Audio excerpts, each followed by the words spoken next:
रामायण काल्पनिक है। एक सवाल जो लोग कहते हैं ना, भाई जब रामायण काल्पनिक है तो तुम्हारे पेट में दर्द क्यों होता है। हम ये कहते हैं कि तुम्हारी रामायण काल्पनिक है, तुमने कल्पना में भी हमारे बाप शंभुक को मारा, कल्पना में भी तुम हमारे विरोध में ही कल्पना कर रहे हो। महाराजा रावण, अब सुन लीजिए, किताब है लंकावतार सुत्त, जो भारतवर्ष का ग्रंथ है, मगर यहाँ से प्रतिक्रांतिवादी लोगों ने उसको जला दिया था। जो धर्मद्वेषी थे, हमारे धर्म से द्वेष करते थे, उन्होंने उसको जला दिया। मगर हम धन्यवादी हैं तिब्बत के कि वो ग्रंथ वहाँ मिल गया। और प्रोफेसर DT सुजुकी, जो जापान के विद्वान थे, बहुत बड़े ट्रांसलेटर थे, उन्होंने उसको ट्रांसलेट कर लिया अंग्रेजी में, और अंग्रेजी से वो तुलसीराम शर्मा ने अनुवाद कर दिया हिंदी में। भैया उसको पढ़ो।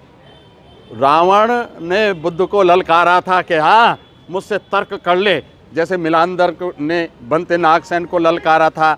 और उनका बुद्ध का और रावण का जो शास्त्रार्थ हुआ है, वो 100 सवाल रावण ने पूछे, 100 सवाल बुद्ध ने दिए। वो बौद्ध धर्म का विज्ञानवाद उसको कहते हैं। वो सारा उस ग्रंथ में उपलब्ध है। जाओ बच्चों, उस ग्रंथ को पढ़ो तो पता चलेगा कि रावण बहुत बड़ा विद्वान था, बौद्ध था, इसीलिए उसको जलील करने के लिए इन्होंने अपने ग्रंथ में उसको खलनायक बनाया और उसका लज्जाजनक उसका वध करते हैं। और रावण की महानता देखो, हर साल जलाते हैं, हर चौराहे पे जलाते हैं, मगर वो इनके जलाने में नहीं आता। उसकी महानता देखो, वो हर साल जलाते हैं, हर चौक पर जलाते हैं, मगर वो उनके काबू नहीं आ रहा। और जो रावण का संबंध छत्तीसगढ़ की गौड़ जाति से भी है। कल नरक चौदस थी इनके हिसाब से, ब्राह्मणों के हिसाब से। नरक चौदस क्यों थी? क्योंकि कल महामना रावण का जन्मदिन था।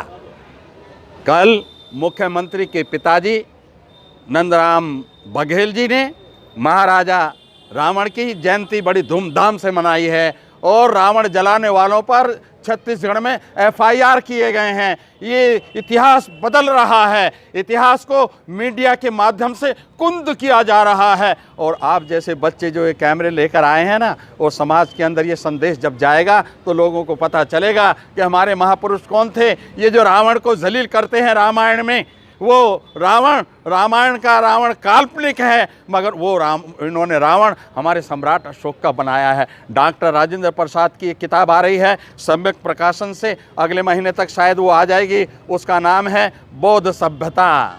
उसमें क्या बताया उन्होंने कि वो अशोक वाटिका क्या है। अशोक वाटिका वो है जो सम्राट अशोक ने अपनी राजधानी में एक अशोकाराम बनाया था, बहुत बड़ा बुद्ध विहार बनाया था। और उसी में तृतीय संगीति हुई थी, बौद्ध संगीति, जो बुद्धिस्ट कॉन्फ्रेंस होती है, वो उसका आयोजन हुआ था। और वो कहते हैं इतना संपन्न नगरी थी राजगृह, उसी को उन्होंने सोने की लंका कह दिया। अरे तुमने सोने की लंका में आग लगा दी, बड़ा आश्चर्य की बात है। आज आप सोना तो छोड़ो, आप ये जो 1 रुपये का सिक्का है, इसमें आग नहीं लगा सकते। उनके पास झूठ का अंबार, और उनके पास बहुत बड़ी कला है। वो झूठ को ऐसा स्थापित करते हैं, वो सत्य से भी ज़्यादा सच्ची लगने लगती है। वो लिंग को पुजवा दें, वो गोबर को पुजवा दें, वो आदमी के सिर पे जानवर का सिर रखकर पुजवा दें, ये कला उन्हीं के पास है। हमारे बच्चों को सावधान होकर के अपनी विरासत को स्थापित करने के काम में लगना चाहिए।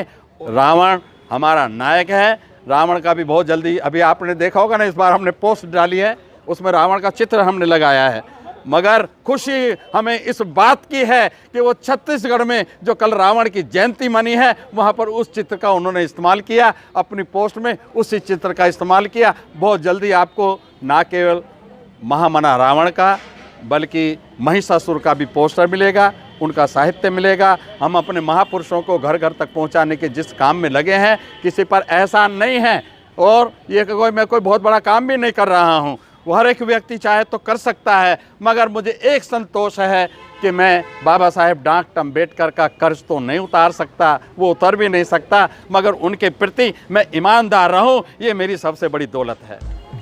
बहुजन समाज से जुड़ी हर खबर को देखने के लिए बहुजन टीवी को लाइक कीजिए, सब्सक्राइब कीजिए और शेयर कीजिए।